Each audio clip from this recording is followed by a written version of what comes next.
Hey guys, Josh Hatcher here for Manlihood.com. Listen, I want to get this out of the way before we get any further.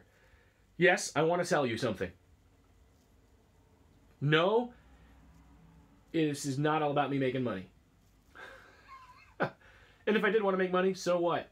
I really want this. This is what I want. I want to use Manlihood to help people. That is why I do it. And if you've been following me at all, you know that I give my best stuff away for free, and I do it all the time. Why? Because I believe that I have a calling to help men.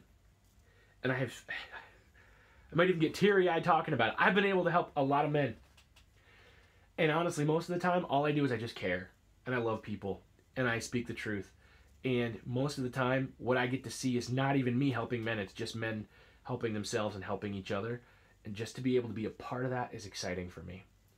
So why am I saying that I want you to buy my stuff? Because I want to be freer to do more of this. I want to know that I don't have to work harder to take on extra work to make ends meet. And I'm not saying that to make you feel bad at me. I want to be able to take the message of manlyhood and I want to make it go as far as I can. Because I believe that in a planet of 8 billion people, about 4 billion of them are men. And a lot of those men don't know that they matter. A lot of those men are struggling with thoughts of suicide. A lot of those men don't know what it means to be a man, and they beat women or they abuse children. What if I can catch them before they sour? And I can give them something to live for, and I can give them some hope. Just by being me. That's why I want you to buy my stuff, because I believe in this that much that I have invested almost the past decade of my life into this. I wake up, I eat, I breathe, I sleep it. I have dreams about it at night. And I go to work and I work my butt off so that I can have a job, so that I can have a home, so that I can have my bills taken care of and my expenses taken care of, so that I can do this. And I'm going to keep doing that. But what I want you to do is I want you to support it. So guys, all of that being said, if you want to know how to support Manlihood, go to manlihood.com/store. Okay? There is going to be stuff there that you can buy, and you can help support Manlihood. And you can make a difference in somebody's life. So, I got my commercial out of the way. But it does open the door into what I want to talk about today, which is the cost of good. We'll be right back in a minute and talk about it. Hey guys, welcome back to the Manlihood ManCast. I'm your host, Josh Hatcher, and I am so stinking glad that you guys are taking the time to listen to what I'm doing here. Listen, if you like what you're hearing, make sure you hop on to the iTunes or Spotify or Anchor, wherever it is that you listen to podcasts, and I want you to like this, and I want you to share it with a friend. I want you to leave a review and tell people that you like it and that you appreciate it. Wherever you listen to your podcast, please give us some love, because it's going to help us get it in front of more people. So guys, today we're going to talk about this, the cost of good. I'm sure you've heard before that every decision you make has a consequence. And usually we think about that, and we think about the cost and those consequences. We think about that with bad decisions, right? You steal something, you get caught. You cheat on your wife, she leaves you for another man or no man. You know, you do the wrong thing, and we know there's a cost to it that comes. Sometimes, though, there's a cost to doing good. Now, I do believe that when we do good, there are rewards. Sometimes they're rewards that we're going to see here and now. Sometimes we'll see them in the next life. You might not believe that. I don't care. I do. But I do know that sometimes there's a cost to doing good. And you might not see the reward right away. Sometimes you have to make the right decision, and it sucks.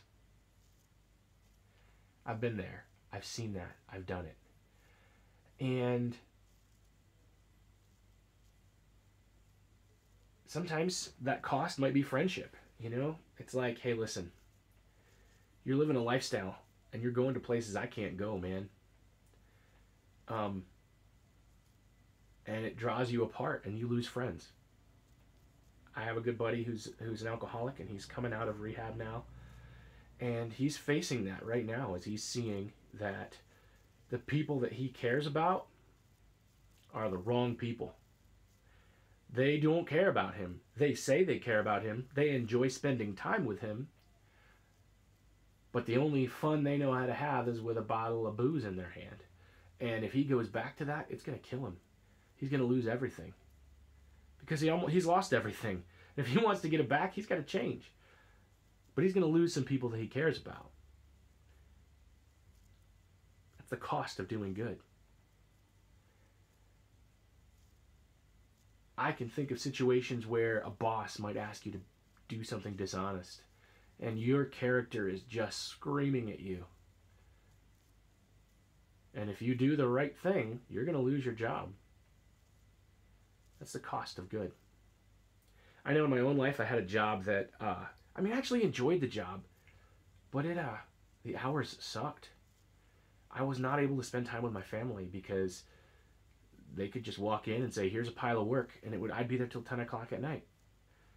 And I never knew when it was going to happen. And I worked really hard to try to change the culture a little bit, to get them more organized, to get them on top of things so that, I'd be wasting time waiting to do the work, and the work wouldn't come in until too late, and I'd be stuck there. And here's my family waiting on me for dinner, and then I'm like, guys, just go ahead and eat. I'll have to eat when I come home at 10 o'clock at night. And another job opening came up. I went and took that job, and it failed. So I lost. I took that gamble, right? I took the gamble to leave a job that was a crappy job in terms of its hours and its structure, to take a job that was a bad fit. And I'm going to tell you what, did I regret leaving the job? Yeah, I kind of did. Because it cost me. In fact, that job offered me another job. After I lost the job that wasn't a fit, they offered me a job. The pay was good. But it was not a good fit either. It would have been more of the same. I know how they treated the last person that had the job. I know that new job that they were offering me was long hours, no real structure in terms of getting the work on time so that you could get it done. And the greater good at that time was for me to be home with my family in the evenings. And that was the good, to be home with my family in the evenings. And so I suffered through a couple part-time jobs until I could get a better job. That was the cost of doing good. You've got to figure out and know the things that you care about and the things that are non-negotiable for you. The things that are matters of integrity, those good things. And you got to know what they are. And if someone asks you to go against your values, you don't. And it might cost you. And it sucks that it's going to cost you, but here is the thing. While, yes, I know they say no good deed goes unpunished, right? That's that whole concept of the cost of good. I also know that I firmly believe that good things come back to you. And when you put good out there, it comes back to you. And I can't tell you how many times I've seen that true. We're starting out this new year, and about a month ago, we watch it every Christmas. It's a Wonderful Life with George Bailey. And he wanted to travel the world, right? George Bailey, I want to travel the world. I don't want to be stuck here in this little town. I probably don't sound anything like Jimmy Stewart, but he didn't want to stick around in Bedford Falls. He wanted to go out and see the whole world. But his dad got sick, so he took over. Then his dad died, and he realized he had to stay and work. He had to give up the thing that he wanted to do, and then he ended up falling in love. He didn't want to fall in love, but he did fall in love, and then he smeared his face on on Mary. You guys ever notice that if you've ever watched It's a Wonderful Life, you'll see that George Bailey doesn't kiss very good. He just kind of smears his face on people. But for George Bailey to do what it was that he wanted to do, it was going to cost him. And he just kept doing good. He kept putting good out there. And then he had a moment of crisis where he just lost perspective and he freaked out. But what happened at the end of that movie? Spoiler alert. All of that good that he did for people came back to him. His whole town came back to him. And there's a quote written in the book at the end of it where it says, no man is poor if he has friends. Something like that. But that idea, that concept that you do good, it will come back to you. I believe it. I know it. I've seen it. I've seen it so many times I can't even begin to tell you. One more quick story about that. The cost of good. Several years ago, I was broke. I mean, broke. Like, it was right before Christmas. We'd already done our Christmas shopping, and it was very meager. Like Dollar Tree Christmas, you know? You get a couple presents from the Dollar Tree. We didn't have much. And somebody walked up to me at church and handed me a $20 bill and says, God told me to give this to you. And I thought, oh, that's awesome. I can take that and I can get 20 Christmas presents for my family. And I put it in my pocket. And then a few minutes later, another guy came up to me, and he was not whining, he was not begging, but he just kind of started talking about the situation he was in. And I realized that he had a need. And as he was telling me that, I could feel that $20 bill in my pocket. It literally felt hot. Like, it was like my legs were burning from the $20 bill in my pocket. You know, you hear that, oh, is your money burning a hole in your pocket? It literally felt like that. And against my better judgment, my selfish judgment, really, I reached in my pocket and I pulled it out and I said, the same thing that other guy told me. I said, God told me to give this to you. I mean, I didn't hear God say, give him the $20. It just, you know, when you just know it's the right thing? Yeah, it was the good that was there. The cost of it was I didn't have 20 little Christmas presents extra under my tree for $1 each. And, you know, it was one of those situations where it was literally the last of the money I had because I didn't have any money before that. I had paid the bills and I had bought Christmas, you know, some meager Christmas presents. So here I am. I literally gave the last of the money I had. And the look on the guy's face was like, I didn't mean, I wasn't trying to ask for it. I said, I know you weren't, but you have a need. And somebody just handed this to me and said, God told me to give it to you. And so I'm giving it to you because I feel the same thing, man. So, anyway,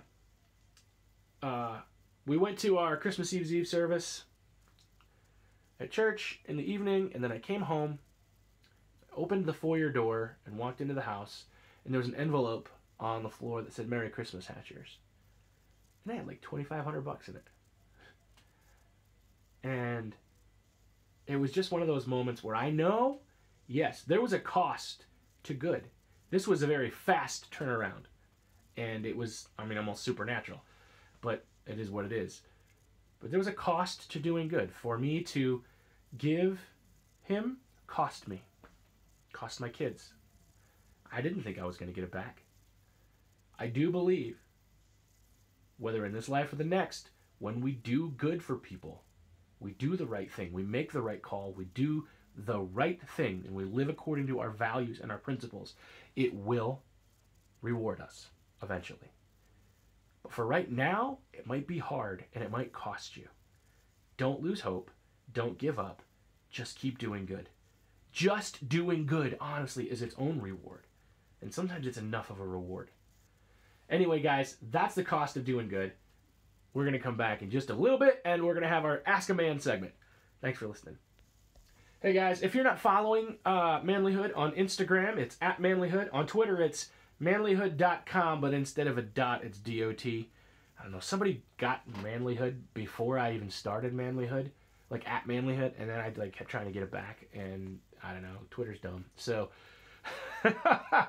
it's manlihood.com, Manlihood, DOTCOM. And then on Facebook, there's manlihood.com and the Manlihood Man Cave, where if you're a man, you can join and we can talk and have discussions. A lot of guys in there will ask me questions, and a lot of the questions that we ask are coming from there, but they don't have to. So here is the question. Again, kind of interesting how this one worked out, because we were just talking about the cost of doing good, and this is a money question. I'm $20,000 in credit card debt, and God only knows how much in student loan debt. I barely make enough money to get by. What do I do? All right, little secret. I am not the best guy to ask about money. Never ask a broke guy for money advice, and I'm not saying I'm broke, but I am saying I've made a lot of dumb decisions. I've also read a lot of books, so what I can do is I can tell you where I've learned things. I can point you in the direction of where you're going to learn what you need to learn. Okay? So you are $20,000 in credit card debt and a ton of student loan debt. And you don't make enough to make ends meet. Okay, so like I said, I don't know everything there is to know about money, and I'm probably not the best person to answer your question, but I know who does know a lot about money and does know a lot about debt and can answer that question, and I've learned from him, so I'm going to tell you what he says. Dave Ramsey, okay? Dave Ramsey, financial guru. Look him up. He's got his own podcast. He's also written several books that can help you, and has a class program that gets taught all over the country called Financial Peace University. I have learned a lot from him, and I am working on putting it into practice. So I will tell you this. He says that if you are not making enough money, you either need to spend less or make more money. That's really profound. I'm going to say it again. If you don't have enough money, you either need to spend less or make more money. So, having been in your situation, maybe not quite the same figures, but I've been in your situation where I had debt, quite a bit of student loan debt, and have felt like I would never get out of it. First of all, there's a proverb in the Bible. Whether you believe in the Bible or not, it makes sense. It says the borrower is a slave to the lender. So when you borrow money, you are basically selling a part of yourself to somebody. And they own you. And it sucks. And that feeling that you feel of being owned and underwater with it is because you are. And debt is something to be avoided. Can you use debt? Yes, you can use debt. You can use it as a tool, but it's not ideal. So you have $20,000 in credit card debt. Step one, cut up your credit cards and stop spending anything on credit cards. Don't do it. You're paying interest. You're paying a lot of money to use somebody else's money. If you don't have enough money to make ends meet, then you need to do a budget, see where you're spending your money, and you need to cut back. And if you have cut back everything that you could possibly cut back, so I'm saying, okay, we were eating this kind of food, now we're eating beans and rice, and we were paying for Netflix and Amazon and Hulu, and now we're just going to cut back and we're going to read books from the library and rent DVDs from the library for free. Now you've done all those things and you've cut that budget back down to what it needs to be so that you can debt snowball. Again, look it up, Dave Ramsey, the debt snowball, so you can pay off that credit card debt. And if it's still not enough money, then you need to make more money. So then that means that you need to look at, what do I do about that? Do I need to talk to my boss and ask for a raise or ask for more hours? Do I need to take on a second job temporarily so that I can get ahead? Do I need to dust off my resume and look for a better paying job? Probably a combination of all of those. And a lot of people just think, oh, well, I'm just going to keep working as a barista at the coffee shop and I'm going to make ends meet. You're not. You need to budget well, and you need to skimp that down, and you need to start paying off that debt. And if you're not making enough money to do it, you've got to find a way to do it. You can always get a job delivering pizza or driving an Uber. Uber or Lyft can be a great way to make some extra cash. Find a way to get some residual income coming in if you can, if you've got those opportunities to do that. But whatever you do, don't rack up more debt. If you've got student loan debt and your income is low, there is an income-driven repayment plan. I know that the student loan companies, some of them have, especially if they're federal loans, where they'll look at your income and they will cut your payment, your monthly payment down to something that's more reasonable. You can also look at some credit or debt consolidation services where they would take, instead of having all of, multiple credit, $20,000 spread across multiple credit cards, you can whittle that down to one payment, get your payment a little bit lower, and then pay more on it so that you can pay it off faster than the minimum. But be careful with those because sometimes they're shisty. So you want to make sure you get a good one of those. Again, Dave Ramsey is where I'm going to send you for resources for that. You might not like how he says what he says, but what he says is always good and always true. And I'm learning and I'm putting it into practice myself and in my own life. So if you've got money questions, I'll give you the answers that I know, but anything I tell you, I'm learning from Dave Ramsey. So that's where I'm sending you. Look him up. Anyway, guys, thank you for your Ask a Man. If you've got a question you want to ask me, send it to me, and we'll get it on the air. And I'm going to go talk to other guys, too. We're going to get some other men answering some of these questions for you guys. So glad you guys could be with us this week. I love you. I care about you. And I'm glad that you chose to make the Manlihood ManCast part of your week.